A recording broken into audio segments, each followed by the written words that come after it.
Hey guys, E10 Sun here from SunBros, and today I'm really excited to be bringing you guys another how to build video as we cover Elsu. As always, we're going to be starting with the hero page, taking a look at Elsu's abilities and kind of what makes him who he is so that we can best figure out how to build him to take advantage of his strengths in his kit. Alright, so Elsu's passive is Stalk. Elsu's normal attacks deal 180% of AD physical damage, but the duration between each attack becomes longer and the attacks cannot be critical strikes.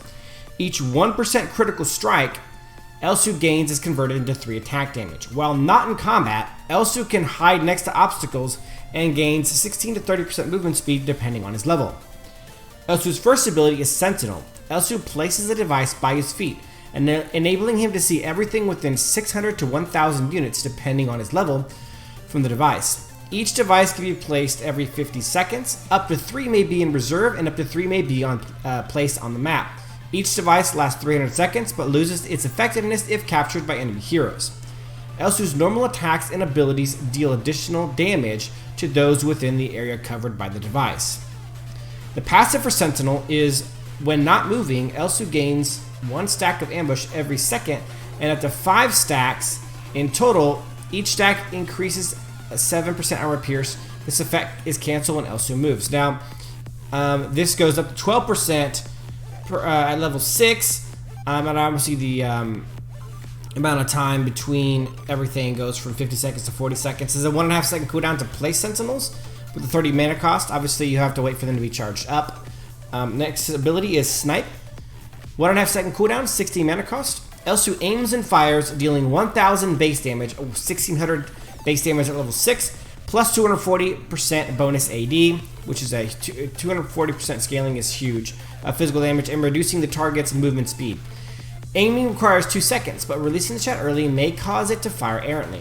This ability generates a charge every 16 seconds, up to a maximum of 3 sword charges, and of course that is affected by the cooldown. And last but not least is Elsu's ultimate Disengage. 30 second cooldown and 100 mana cost. Elsu leaps backwards and fires in the target direction, dealing 500 base damage up to 900 at level 3, with 168% AD scaling physical damage, and reducing the target's movement speed by 30% for 2 seconds. After landing, Elsu gains 20% movement speed for 2 seconds, but this effect is cancelled when he uses abilities or attacks normally. So if you're trying to escape, make sure you don't attack or use any other abilities, or it will take the movement speed away, and it'll hurt your ability to get away. The cooldown does go down to 20 seconds at level 3. Alright guys, let's go ahead and go to the equipment page, and we're going to give you guys 3 Elsu builds today.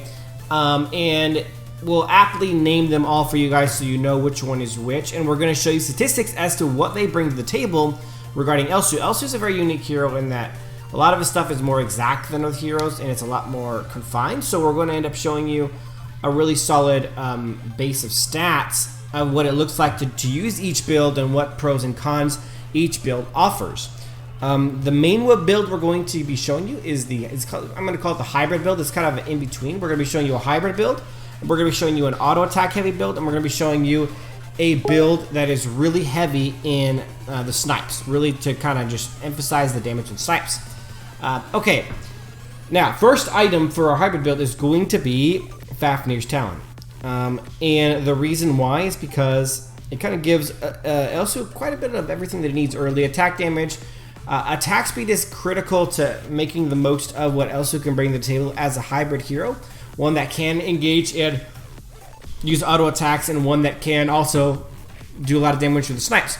The reason why this is kind of a nice item to have early is because not only does it give you the 60 attack damage, the 30% attack speed, and some life steal to help you kind of stay in lane longer and help that sustain, but the passive Dragon's Breath adds a physical damage equal to 8% of the target's current HP, which just kind of gives an extra little kick to his auto attacks early game, making it easier for him to clear wave and easier to kind of secure kills with auto attacks. Next, we're going to be going to boots, obviously, and we're going to be go ahead and take war boots. Now, there's kind of an interesting setup that we have here because on one hand, we want to be able to snipe, and sniping requires high amounts of attack damage to be the most potent, as well as some cooldown reduction, so that we can snipe more often. Now, obviously, we can still only hold 3 snipe shots at a time, but we can get the cooldowns down quicker, and we can execute our snipes faster. So it's kind of a solid give and take. But for our hybrid build, we're going to be able to get war boots here and give more attack speed to Elsu so that when he is engaged in fights, he can get those big auto attacks off. Next, we're going to be going straight to an early amount of armor pierce with Muramasa. And there's a pretty good reason why we're going Muramasa so early on Elsu at this point. And that is because we're going to be going for 75 attack damage, 10% cooldown reduction, which is nice. It's a nice solid base stats. Not the most intense, not the highest attack damage, certainly not the highest cooldown reduction. But the unique passive armor pierce gives him 45% armor pierce. Now, why is that so great on Elsu? Well, for one reason, and one reason only, and it is because of his passive. Now, let's go back to Elsu's kit and show you guys his passive once more. Wait, it's a passive of his, passive of his Sentinel ability. He gains, while he's not moving, or when he's auto-attacking, he gains stacks of ambush every second, and up to 5 stacks in total. Now, level 6, that's 12 stacks of armor pierce, or 12% per stack at 5 stacks. So what that means is it gives you a solid 60% armor pierce. Now, what that means to Elsu is that when you combine that 60% armor pierce with the 45% from Muramasa, that's right, we get to 105% and we max out the armor pierce. That's one of the reasons why on this build, what you're not going to be seeing is an item that I used to take on Elsu and that I think a lot of people mistakenly do, Rank Breaker, because the armor pierce from Rank Breaker ends up being totally worthless when Elsu is able to get his stacks up. And getting the stacks up and keeping them up is not very difficult on him. Okay, so it's not that it's difficult. It's the way that Elsu is played. All right, so the next item that we're going to be taking on Elsu is going to be. All right, it's going to be Bow of Slaughter. Now, Bow of Slaughter is an interesting choice here. Now, there's a couple reasons we're going to be taking Bow of Slaughter, and let's go over them. 90 attack damage, critical chance. Now, let's stop here for a second and let's talk about crit chance. Crit chance is not something Elsu gets. If you guys remember from his passive, he gets 3 attack damage per crit chance. That actually gives Bow of Slaughter a total of 150 attack damage and 0% crit. He also gets 10% lifesteal, and of course the passive Bloodthirsty, which increases lifesteal by 90% for 3 seconds. Now, the passive's great on him. 150 attack damage is awesome. It kind of gives him a little bit of everything he needs, making him hit a lot harder, as well as have that have some extra lifesteal, and of course the passive, which is going to help us survive in tough situations. Next item we're going to be going with is going to be none other than Omni Arm. So this is kind of an odd item on him, and I think a lot of people don't take it. Now, the reason I'm taking it is because I really want to have a well-balanced build that gives Elsu, with the hybrid build, that gives Elsu the ability to snipe effectively, as well as to be an effective hero to be played at an auto attack range. And so we're kind of making him a jack of all trades rather than just a guy who's really, really strong at one thing or another.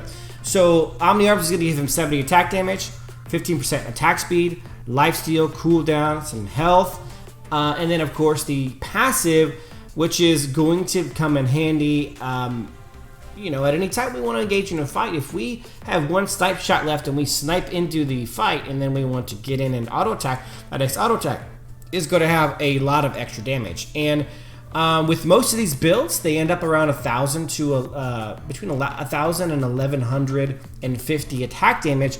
So that's how much extra damage you're getting on that auto attack. It's significant. It's nothing to scoff at. It's quite a bit of damage. So that passive could actually come in handy, especially if you're trying to secure a kill with auto attacks via, maybe you want to do a point blank, you're in danger, you want to do a point blank snipe and then auto attack, or you want to do your ultimate to get away and then auto attack. You're going to be hitting like a truck, especially if you maybe pop Bow of Slaughter, ult, and then auto attack. The auto attack's going to hit harder, it's going to give you some solid healing, and it's going to get you to a safe distance where you're not so close to being in harm's way. And then last but not least is going to be Fenrir's Tooth. Fenrir's Tooth, obviously straight 200 attack damage, and of course the unique passive increases all damage up by 30% when the target's HP is below 50%. Now this is an automatic item on us, so it's just perfect for everything that he does. If you snipe somebody, get them below half health, and you want to engage in auto attack, obviously Fenrir's is going to make it do a lot more damage. Now there's a couple different ways you could go here though. Now if you would like to, I'm not a huge fan of this next item on Elsu, which is going to be Blade of Eternity. I mean, the 10% extra damage is really nice. I don't think the resurrection is super worth it, and obviously the armor's not worth that much on him. if Elsu dies in his ultimates on cooldown, he's gonna have a really hard time getting out of dodge and escaping again. He's probably just gonna die, come back to life, and then die again. So Blade of Eternity gives us 120 armor, and then it makes us revive. It does also give us a 10% extra damage. 10% extra damage isn't worth the difference of what you're trading off for an item like Omni Arms most of the time. But it's a route you could go if you'd like to. It's kind of something I go back and forth. It's really highly game dependent. So this is build number 1. This is the hybrid build. Now we're going to give you the other 2 builds, and then we're going to discuss a statistical breakdown for how they actually look. So the hybrid builds here. This is the snipe build. Now this is kind of an odd one, and I know a lot of people are going to laugh at this one and probably kind of scoff at it, thinking it's not the ideal build for Elsu. I get that, and I'm upfront with that. It's not the ideal Elsu build. I think the hybrid build is much better. But this is if you want to get a build where you're just sitting back and sniping all game long, this is not bad. And actually, the one thing I will change, I'm going to get rid of the boots, and I'm going to take flashy boots to get extra cooldown reduction. So you're going to get Clave Sanctity, 90 attack damage, plus 25% is 75. So it's 165 attack damage. You're obviously going to get some cooldown reduction, more attack speed, or more attack damage. Remember, the armor pierce gets up to 105%. You're going to get Muramasa, or you're going to get Boa Slaughter at 160 attack damage after you convert the critical chance, and you're going to get the Beast just for straight attack damage and a little bit of lifesteal, and then Fenrir's Tooth. Now you could obviously trade the Beast out for an item like Omni Arms to get extra cooldown reduction, which I think will top him off. That's fine. I have no issues with that. I think that's a solid way to go. Or obviously you can get rid of the Beast and go with an item like Blade of Eternity, like we were talking about. I'm okay with all those options. And then the auto attack heavy build is going to be this one, which focuses on Fafnir's, War Boots, Muramasa, and where we deviate on the other builds is Blitzblade for more attack speed. And then, of course, a good passive that really works really well on him. And then Bow of Slaughter and Fenrir's Tooth to finish it off. Okay, so how do these break down? How do these 3 builds look like damage-wise? I'm going to give you guys a thorough breakdown of what I did in my research. Here it is. It's kind of it's just an Excel spreadsheet. But okay, so the auto attack heavy build, which is the one that we're looking at now, gives you 990 attack damage as opposed to 1010 on the hybrid and 1145 on the snipe build. So the snipe build gives you far and away the most attack damage. ARP is armor pierce, and they're all going to give you a base of 100 and 105%. Now the 100 is from my Arcana that it's auto selected for me, so it's just 105%, kind of percent to the side. Attack speed, 132% attack speed for the auto attack heavy build. The hybrid build is going to be 112%, and the 100 snipe, which is 100% snipe build, is 67% attack speed. Now, how does that convert to actual attacks? Now, I want to tell you this is something that I found out about Elsu, is that Elsu, all the heroes in the game essentially do 1 attack per second at level 1, and they all have an attack speed they gain. They have an attack speed gross stat that they gain throughout the game, and it maxes out at level 15 at whatever amount it is. For Elsu gains 42% attack speed throughout the game. It's 42%. So it's 3% per level, starting at 0 level 1. So the 14 levels following give 3% each at 42% attack speed. But at level 1, Elsu attacks once every 1.42 seconds. As opposed to once every second. So he's quite a bit slower, and what that does is as you increase the attack speed on Elsu, the attack speed percentages mean less because his starting place is less. So Elsu attacks he has a 0.7 attack ratio as opposed to a 1.0, which is where the other guys are starting, or they're attacking once per second, and Elsu's attacking 1.42 times, or sorry, once per every 1.42 seconds. So now the TBA on the middle there is time between attacks, time between auto attacks. So the auto attack heavy build with 132% attack speed is 0.61 seconds per attack. So he almost attacks twice per second. The hybrid build is at 112% attack speed, is going to attack every 0.67 seconds. So you see it's only 0.06 seconds slower, and then we'll go over the actual damage difference. And then the sniping build gives you to 0.85 seconds per auto attack. Now, the cooldown reduction on each build is 10% for the auto attack heavy, 20% for the hybrid. So the hybrid, again, gets more cooldown reduction. Now we did change the snipe build. Remember, we changed the snipe build to give flashy boots, so that's actually going to be 25% cooldown reduction. So that will be the highest cooldown reduction and the most capable of getting snipes back most often. Also, that gives you the ability to switch the Arcana around, and we'll talk about that to potentially get the 35% cooldown reduction. Or if you take the beast away and you build Omni Arms like we discussed, you can actually max out the cooldown reduction at 40% and get your snipes back real fast. Then we have lifesteal percentage. Auto attack heavy build is going to give you 20% lifesteal. Hybrid is going to give you 30%, and the 100% snipe build is going to be 35% lifesteal. So in a critical with the beast, now if we remove the beast and do Omni Arms, we'll actually reduce that lifesteal 15% down to 20%. So keep that in mind. Okay, now auto attack damage. Your base auto attack damage on Elsu with the auto attack heavy build, so the high attack speed build, is 1860. But the enhanced auto attacks that you get from using, remember we have on here Blitz Blade, which is going to give the passive causes extra damage. So we're actually going to do 2175 damage on those enhanced auto attacks. And then the snipe damage from the auto attack heavy build is about 2950. The hybrid build gives you 1907 auto attack damage. It's only 47 damage, about 50 damage higher on average auto attacks than the auto attack heavy build. It's also going to give you 100 damage per snipe more, but you're going to be able to get more lifesteal, and then you have a higher cooldown reduction. So it's kind of a trade-off there. And then the 100% snipe build is going to give you much harder auto attacks, 2056, and much harder snipes at 3373. But obviously you're going to be able to attack slower, so keep that in mind. That will be a factor. Okay, guys, so that is the stats for it. Let's go ahead and take a look at the Arcana pages that we're going to be talking about. Alright, so Arcana for Elsu is going to look like this. It's a little bit different than a lot of other marksmen because of the fact that he doesn't need a very specific Arcana, which is Skewer. So what we're going to be building for him is probably going to be... Now, keep in mind, the stats I just gave you do include my base Arcana. I'm not even sure what that is. We're going to adjust that. A little bit's going to be adjusted from that, but what we're going to end up doing is we're going to end up giving him... let's take a look here. The Arcana we're doing live. Now, so this is an interesting one. We can go the Obliterate, which is 32 attack damage. And you'd say, 32 attack damage is good, I like that. But, you'd be wrong. That's actually not the way to go. The way to go in this situation, if we're talking about just straight damage, is actually going to be Atrocity at 1.6 crit chance, giving him 16% crit chance. Remember, each crit chance is 3 attack damage, totaling 48. So you're talking about the difference between 32 attack damage and 48 attack damage via Atrocity. So nice little life hack there for you. Then we're going to purple, and we're going to go straight to Assassinate, attack damage and movement speed.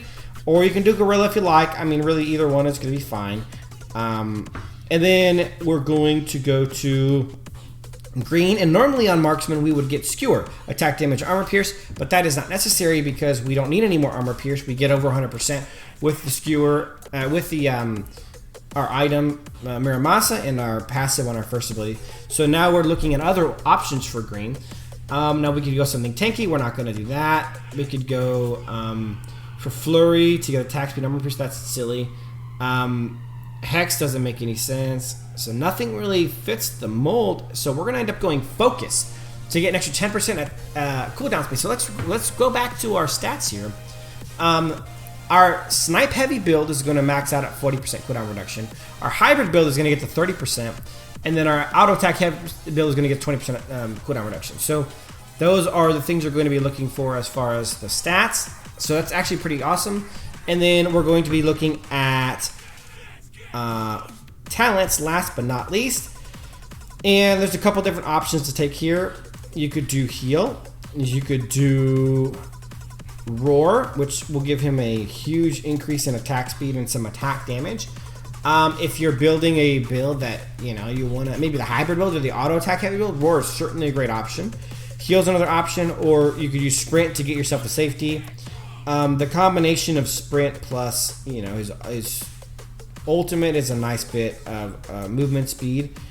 And then, of course, flicker is always an option, but I think right now sprint is a better option to get out of danger for marksman than otherwise. But again, roar, sprint, and heal are my top 3 options. Now, real quick recap on those builds, guys. We have our hybrid build, which is going to be Fafnir's, War Boots, Muramasa, Bow of Slaughter, Omni Arms, and Fenrir's Tooth, or you put Fenrir's Tooth at 4, and then, or 5 rather, and then you go ahead and take the defensive item, Blade of Eternity, and that's up to you guys. Then we have the auto attack heavy build, which is Fafnir's, War Boots, Muramasa, Blitzblade, Bow of Slaughter, and Fafnir's or Fenrir's. And then our final build is the snipe heavy build, where we're just hitting like a truck, and that's going to be Claves, Flashy Boots, Muramasa, Bow of Slaughter, the Beast, or Omni Arms, or obviously the defensive item, Blade of Eternity, and obviously last but not least, Fenrir's Tooth. Alright guys, that is it for this how to build video on Elsu. I hope you guys enjoyed it. Please drop a like, subscribe to the channel, and let me know in the comments below what you guys thought about the builds. Test them out and let me know which one of the 3 is your favorite. Thanks for watching, and as always, until next time.